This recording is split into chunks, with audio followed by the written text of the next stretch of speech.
Hello students, हम पढ़ रहे थे मोनेरा जगत के जीव, जिसमें हमने यू बैक्टीरिया और आद बैक्टीरिया यानी कि आद बैक्टीरिया और यू बैक्टीरिया के बारे में पढ़ लिया था। आज हम देखेंगे मोनेरा जगत के तीसरे नंबर पे जो जीव जो होते हैं वो अत्यंत सूक्ष्म होते हैं और जिन्हें माइकोप्लाज्मा कहा जाता है।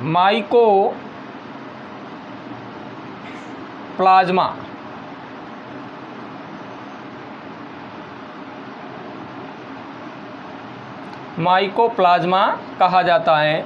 ये जीव जो होते हैं यानी कि ये जीवाणु जो होते हैं जो अत्यंत सूक्ष्म होते हैं और इनमें कोशिका भित्ति नहीं पाई जाती। इस कारण ये अपनी आकृति बदलते रहते हैं। इसी कारण इन्हें जीव जगत के जोकर कहा जाता है, यानी कि इनमें कोशिका भित्ति नहीं पाई जाती हैं और ये जीव जो होते हैं, ये जीवाणु जो होते हैं वो अपनी आकृति बदलते रहते हैं।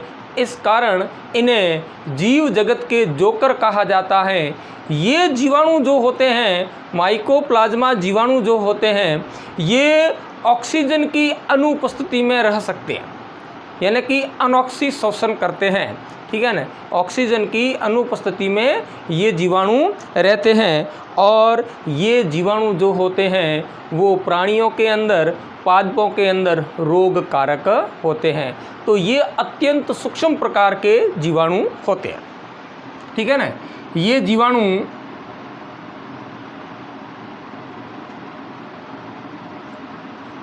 अत्यंत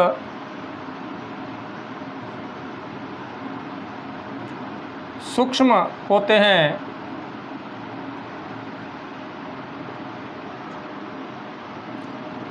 इन जीवाणुओं में कोशिका भित्ति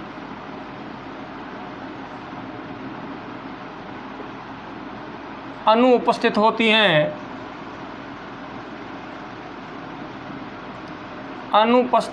हैं। इस कारण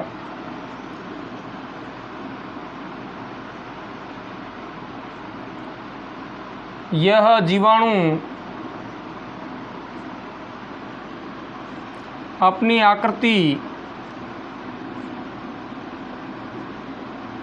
बदलते रहते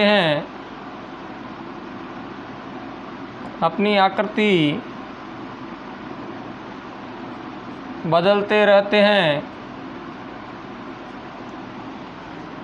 इसलिए इन्हें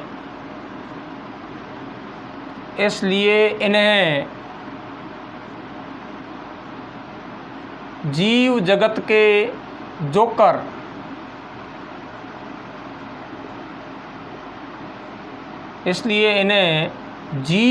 के जोकर कहा जाता है। क्यों कहा जाता है? क्योंकि इनके अंदर कोशिका भित्ति नहीं होती, कोशिका झिल्ली ही होती है और इस कारण ये अपनी आकृति बदलते रहते हैं और इस कारण इनको जीव जगत के जोकर कहा जाता है। इनकी आकृति बहुरूपी होती है, अनेक रूपों की होती हैं, इसलिए इन्हें जीव जगत के जोकर कहा जाता है। ये जीवाणु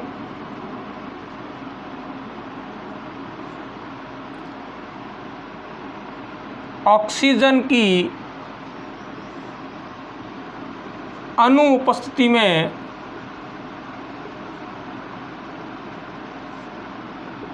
रह सकते हैं या रहते हैं।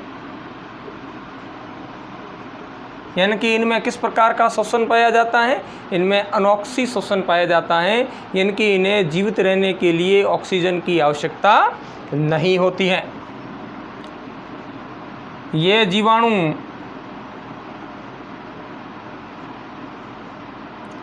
प्राणियों में व पादपों में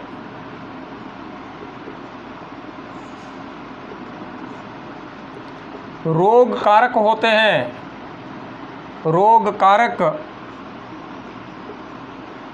होते हैं।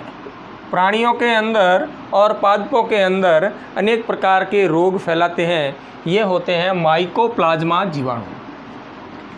ठीक है, तो इस प्रकार से जीवाणु कितने प्रकार के हो गए? मुख्य प्रकार से 2 प्रकार के, आदि बैक्टीरिया और यू बैक्टीरिया, और तीसरे प्रकार के माइकोप्लाज्मा। ठीक है ना। माइकोप्लाज्मा जो होते हैं ये जीवाणु अत्यंत सूक्ष्म होते हैं, इनके अंदर कोशिका भित्ति नहीं होती और ये ऑक्सीजन की अनुपस्थिति में रह सकते हैं या रहते हैं, और ये रोग कारक होते हैं प्राणियों के अंदर और पादपों के अंदर। अब हम देखते हैं जीवाणुओं के अंदर जनन, यानी कि जीवाणुओं के अंदर जनन किस प्रकार से होता है। जीवाणुओं में जनन, जीवाणुओं में जनन किस प्रकार से होता है? तो देखिए, जीवाणुओं में जनन मुख्य रूप से 3 प्रकार से होता है। एक तो कोशिका विभाजन द्वारा, जब जीवाणु कोशिका विभाजन करती है, जिससे एक कोशिका 2 कोशिकाओं में बंट जाती है और प्रत्येक कोशिका से नया जीवाणु बन जाता है। तो पहला जो इनमें जनन का प्रकार है वो है कोशिका विभाजन। जीवाणुओं में पहला जनन कोशिका विभाजन द्वारा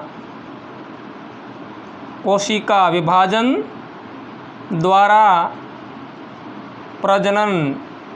दूसरे प्रकार का, यानी कि ये जीवाणु प्रतिकूल परिस्थितियों के अंदर बीजाणु उत्पन्न करते हैं, सूक्ष्म संरचनाएं उत्पन्न करते हैं, और ये संरचनाएं बीजाणु कहलाती हैं, और ये अनुकूल परिस्थितियां आने पर नए जीवाणुओं का निर्माण करती हैं। यानी कि विपरीत परिस्थितियों के अंदर जीवाणुओं के अंदर बीजाणुओं द्वारा प्रजनन होता है।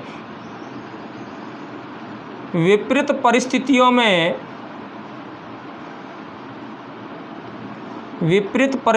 में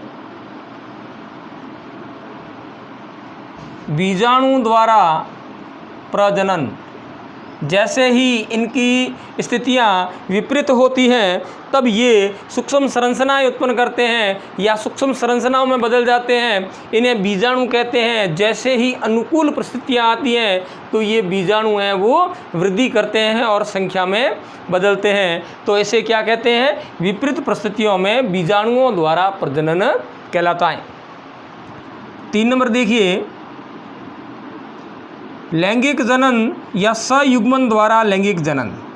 सयुग्मन द्वारा लैंगिक प्रजनन, सयुग्मन द्वारा लैंगिक प्रजनन, यानी कि इनमें लैंगिक जनन किसके द्वारा होता है? सयुग्मन विधि द्वारा होता है।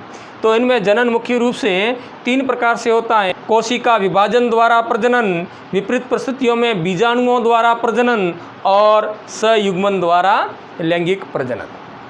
ठीक है, अब हम देखेंगे अगला जगत प्रोटिस्टा।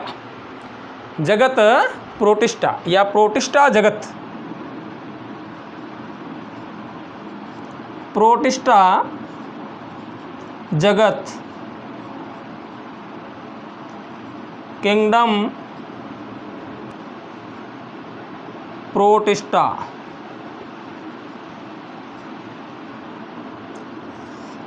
सबसे पहले देखते हैं प्रोटिस्टा जगत के सामान्य लक्षण। प्रोटिस्टा जगत के सामान्य लक्षण किस प्रकार के होते हैं? प्रोटिस्टा जगत के जीव एक कोशिकीय और यूकेरियोटिक होते हैं, यानी कि इनका शरीर एक कोशिका का बना होता है और कोशिका का प्रकार यूकेरियोटिक होता है। यानी कि कोशिका के अंदर सुसंगठित केंद्रक और विकसित झिल्ली युक्त कोशिकांग पाए जाते हैं। प्रोटिस्टा जगत के जीव, प्रोटिस्टा जगत के जीव एक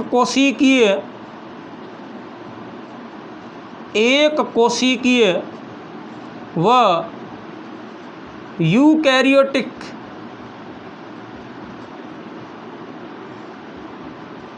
यूकैरियोटिक होते हैं। प्रोटिस्टा जगत के जीव एक कोशिकीय व यूकैरियोटिक होते हैं। दूसरी बात, आवास की बात करें तो प्रोटिस्टा जगत के जीव जो होते हैं अधिकांश जलीय होते हैं, लेकिन कुछ सदस्य जो होते हैं वो स्थलीय भी होते हैं और कुछ सदस्य जो होते हैं वो नम स्थानों पर पाए जाते हैं।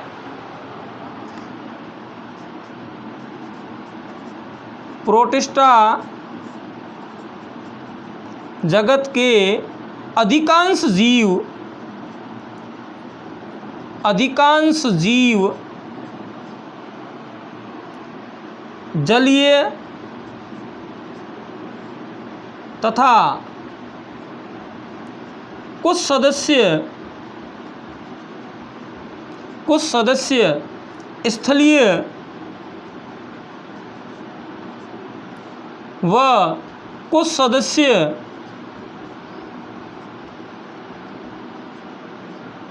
सदस्य नम स्थानों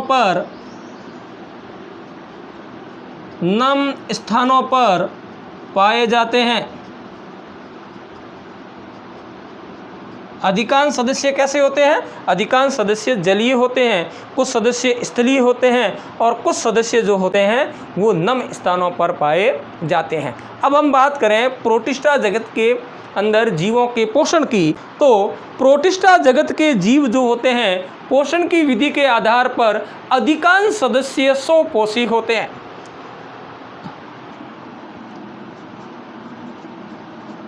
प्रोटिस्टा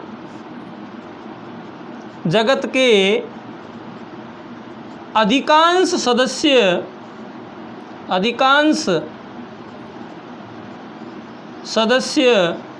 स्वपोषी होते हैं तथा कुछ सदस्य परपोषी होते हैं। परपोषी में कैसे? परपोषी में मृतजीवी और परजीवी होते हैं। तो पोषण के आधार पर प्रोटिस्टा जगत के जीव जो होते हैं वो अधिकांश स्वपोषी होते हैं और कुछ सदस्य जो होते हैं वो परपोषी होते हैं। प्रोटिस्टा जगत के जीवों में चलन अंग, कसाब, पक्षमाभ व कूटपाद पाए जाते हैं, जिनके द्वारा ये जीव गति करते हैं। प्रोटिस्टा जगत के जीवों में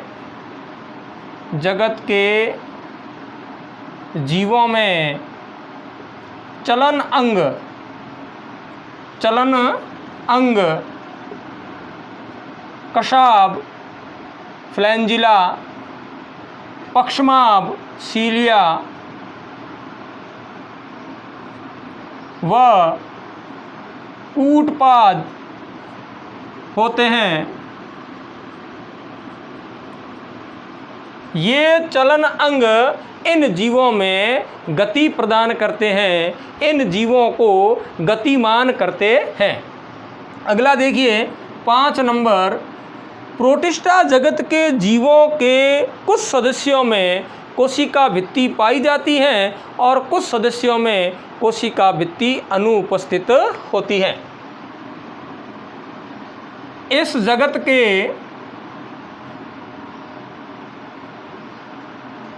कुछ जीवों में या कुछ सदस्यों में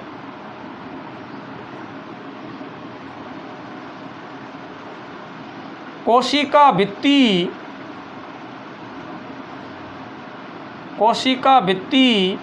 उपस्थित होती हैं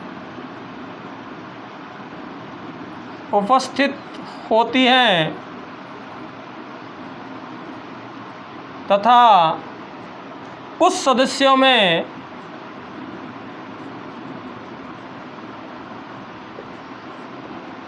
कोशिका भित्ति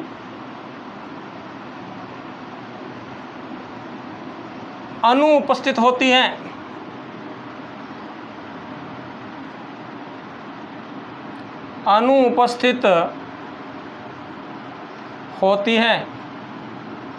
अब हम बात करें अगले लक्षण की 6 नंबर। इस जगत के जीवों में अलैंगिक जनन और लैंगिक जनन पाया जाता है। अलैंगिक जनन भी होता है और लैंगिक जनन भी होता है। लैंगिक जनन जो होता है वो युग्मक संलयन और सयुग्मन द्वारा होता है।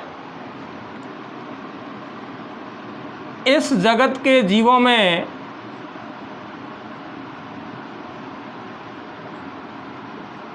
अलैंगिक जनन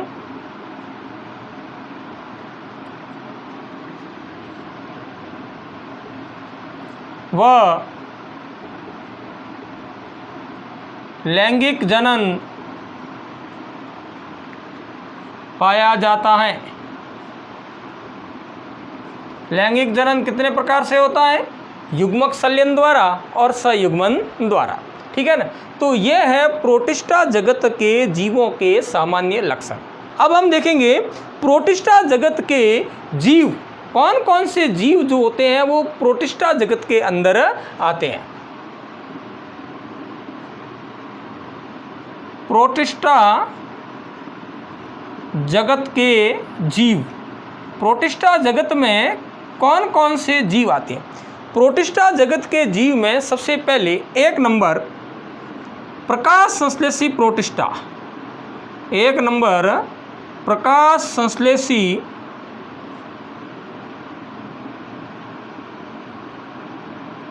प्रोटिस्टा। कौन कौन से होते हैं? देखिए, प्रकाश संश्लेषी प्रोटिस्टा के अंदर पहला जो जीवों का समूह होता है उसे कहते हैं क्राइसोफाइट। क्राइसोफाइट, क्राइसोफाइट समूह जो होता है इसके अंदर जो जीव आते हैं वो डाइएटम व सुनहरे शैवाल, सुनहरे शैवाल जिन्हें डेस्मिड कहा जाता है, जिन्हें डेस्मिड कहा जाता है, ये क्या कहलाते हैं? ये जीवों का समूह क्राइसोफाइट कहलाता है जो प्रकाश संश्लेषी प्रोटिस्टा है। 2 नंबर पे क्राइसोफाइट के अंदर वो आते हैं डाइनोफ्लैजिलेट।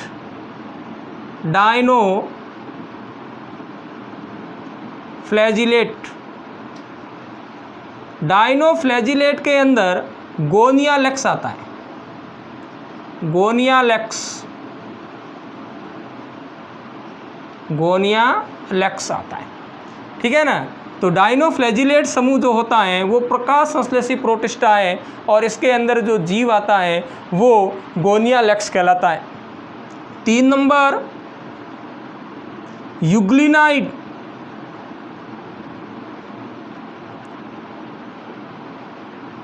यूग्लिनाइड समूह के अंदर यूग्लिना आता है। इसका उदाहरण क्या है? यूग्लिना। यानी कि क्राइसोफाइट समूह, डाइनोफ्लैजिलेट समूह, यूग्लिनाइड समूह, ये जीवों का समूह जो है वो प्रकाश संश्लेषी प्रोटिस्टा है। ये इनके अंदर वर्णक पाया जाता है, यानी कि इसके अंदर क्लोरोफिल पाया जाता है जिसके कारण ये प्रकाश संश्लेषी होते हैं। इसलिए इन तीनों समूहों को प्रकाश संश्लेषी प्रोटिस्टा कहा जाता है। कौन कौन से? क्राइसोफाइट। क्राइसोफाइट के अंदर किस प्रकार के जीव आते हैं? डाइएटम और डेस्मिड आते हैं। इसी प्रकार से दूसरा समूह डाइनोफ्लैजिलेट, इसके अंदर जो जीव आता है जैसे गोनियालेक्स, इसका एक उदाहरण है। ठीक है ना। यूग्लिनाइड, इसका एक उदाहरण यूग्लिना है। ठीक है। तो ये जीवों का समूह आते हैं जो प्रकाश संश्लेषी प्रोटिस्टा कहलाते हैं। अब 2 नंबर उपभोक्ता अपघटक प्रोटिस्टा। दूसरा समूह जो होता है वो होता है उपभोक्ता अपघटक प्रोटिस्टा। ये इसके अंदर जो समूह आता है प्रोटिस्टा जगत के जीवों का वो अवपंक कवक कहलाता है। अवपंक कवक, अवपंक कवक कहलाता है। ठीक है ना। ये किस प्रकार का प्रोटिस्टा का जीव होता है, ये किस प्रकार के प्रोटिस्टा जीवों का समूह होता है? जो अपघटक होता है, जिनमें मृतपोषी होता है, जिनमें वर्णक नहीं पाया जाता, जिसमें क्लोरोफिल नहीं पाया जाता, तो ये इस प्रकार का क्या होता है? उपभोक्ता अपघटक प्रोटिस्टा कहलाता है। इसके अंदर आता है अपंकवक, यानी कि ये प्रोटिस्टा जीवों का समूह अपघटक होता है, मृत जीवी होता है। ठीक है ना। अब 3 नंबर पे देखिए protozoa. Protozoa protista. Protozoa protista, ठीक है ना। तो प्रोटिस्टा जगत के जीवों को 3 समूहों में बांटा गया है, 3 भागों में बांटा गया है। कौन कौन से? नंबर 1 प्रकाश संश्लेषी प्रोटिस्टा, नंबर 2 उपभोक्ता अपघटक प्रोटिस्टा और number 3 protozoa protista. Protozoa protista के अंदर जो समूह आते हैं, सबसे पहला 1 नंबर समूह अमीबीय प्रोटोजोआ। अमीबीय प्रोटोजोआ, ठीक है। इसके अंदर आता है एंट अमीबा, इसका सदस्य है एंट अमीबा। ये किस प्रकार का प्रोटोजोआ है? ये प्रोटोजोआ जिसमें चलन अंग कूटपाद पाया जाता है, जिनके अंदर चलन अंग कूटपाद पाया जाता है, वो क्या कहलाता है? वो अमीबीय प्रोटोजोआ कहलाता है, जिसके अंदर क्या आता है? एंट अमीबा आता है। ये परजीवी होता है। 2 नंबर कशाभी प्रोटोजोआ। कशाभी प्रोटोजोआ, इसका उदाहरण है ट्रिपेनोसोमा।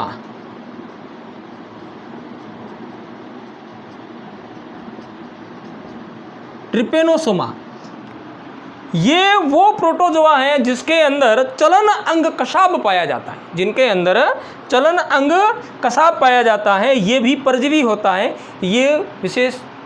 ये मानव के अंदर विशेष रोग फैलाता है, जिसे निंद्रालु रोग कहते हैं। 3 नंबर पे जो प्रोटोजोआ आता है वो होता है पक्षमाभी प्रोटोजोआ। पक्षमाभी प्रोटोजोआ, इसके अंदर आता है पैरामीशियम।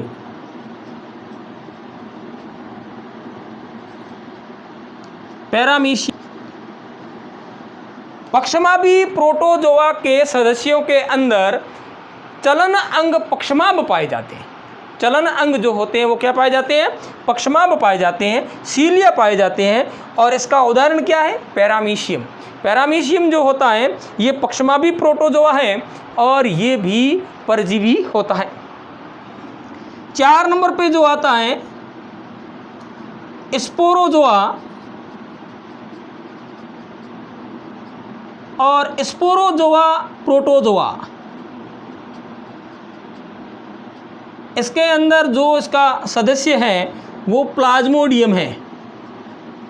प्लाज्मोडियम जो मानव के अंदर मलेरिया रोग फैलाता है या मलेरिया रोग कारक है, ये प्लाज्मोडियम क्या है? स्पोरोजोआ प्रोटोजोआ है। यानी कि प्रोटोजोआ प्रोटिस्टा के अंदर कितने समूह आते हैं? 4 समूह आते हैं। अमीबीय प्रोटोजोआ जिनमें चलन अंग कूटपाद पाए जाते हैं और इसका उदाहरण है एंट अमीबा। दूसरे नंबर पे कशाभी प्रोटोजोआ जिनमें चलन अंग कशाभ होते हैं और इस समूह का उदाहरण है वो है ट्रिपेनोसोमा।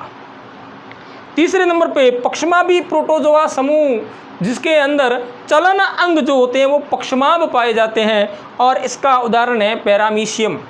और 4 नंबर पे स्पोरोजोआ प्रोटोजोआ, यानी कि इस जीवों के अंदर चलन अंग नहीं पाया जाता, कोई चलन अंग नहीं पाया जाता, तो वो होता है स्पोरोजोआ प्रोटोजोआ और इसका उदाहरण है जीव का प्लाज्मोडियम। ये प्लाज्मोडियम स्पोरोजोआ प्रोटोजोआ है जो मानव के अंदर मलेरिया रोग फैलाता है। तो इस प्रकार से प्रोटिस्टा जगत के जीवों को मुख्य रूप से 3 भागों में वर्गीकृत किया गया है, 3 भागों में बांटा गया है। प्रकाश संश्लेषी प्रोटिस्टा, उपभोक्ता उपघटक प्रोटिस्टा और प्रोटोजोआ प्रोटिस्टा। प्रकाश संश्लेषी प्रोटिस्टा के अंदर 3 समूह आते हैं, क्राइसोफाइट, डाइनोफ्लैजिलेट, यूग्लिनाइट। और उपभोक्ता अपघटक प्रोटिस्टा के अंदर 1 समूह आता है, अवपंक कवक। और इसी प्रकार से प्रोटोजोआ प्रोटिस्टा के अंदर 4 समूह आते हैं, वो अमीबीय प्रोटोजोआ, कशाभी प्रोटोजोआ, पक्षमाभी प्रोटोजोआ और स्पोरोजोआ।